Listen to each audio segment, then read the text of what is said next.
Whenever I think of Thanksgiving, I think of my mother's turkey dressing.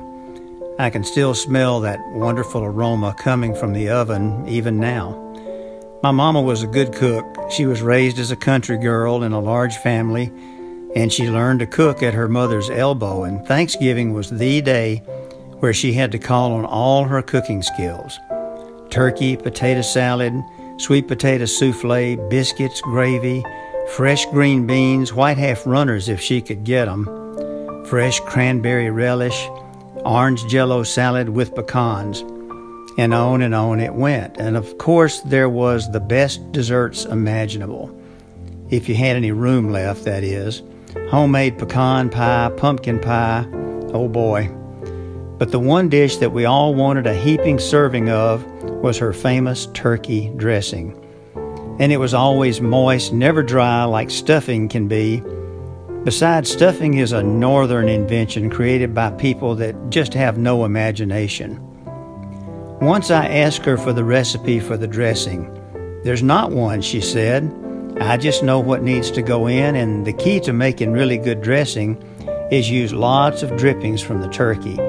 The mixture has to be soupy, and you have to use equal amounts of finely chopped white bread and cornbread."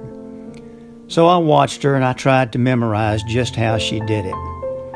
After Mama died, my family had gone through a few Thanksgivings without her dressing. So I decided to see if I could remember how to make Mama's dressing. My wife Sue, who's a pretty good cook herself, helped out. We used 2 or 3 beaten eggs, lots of chopped onions and celery, cornbread, white bread, cooked turkey giblets, salt, pepper, real butter, and of course, those good turkey drippings. I mixed and I added, and I finally decided I had done my best, and it sure was soupy.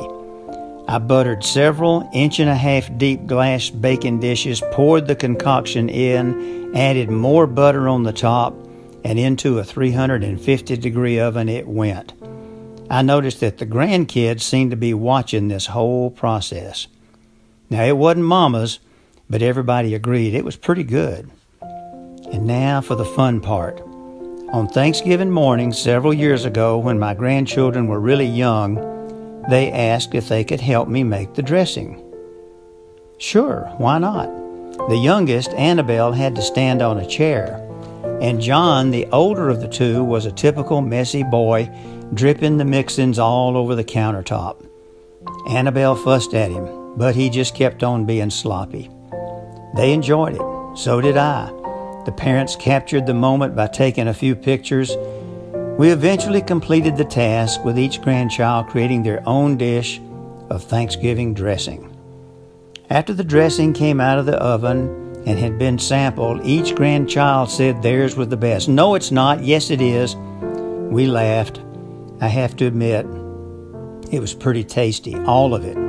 As I recall, there were no leftovers. Every year since that first dressing making with the grandkids, we make a point of making the dressing together. Last year, I jokingly told them I had decided not to make any dressing for Thanksgiving. "No way," they shouted. "Why is that?" I asked. "Because," Annabelle explained, "making the dressing with Granddaddy is a Terry tradition. So we have to do it every year." And so we do. It's a family tradition. Mama would be proud. Pass the dressing, please.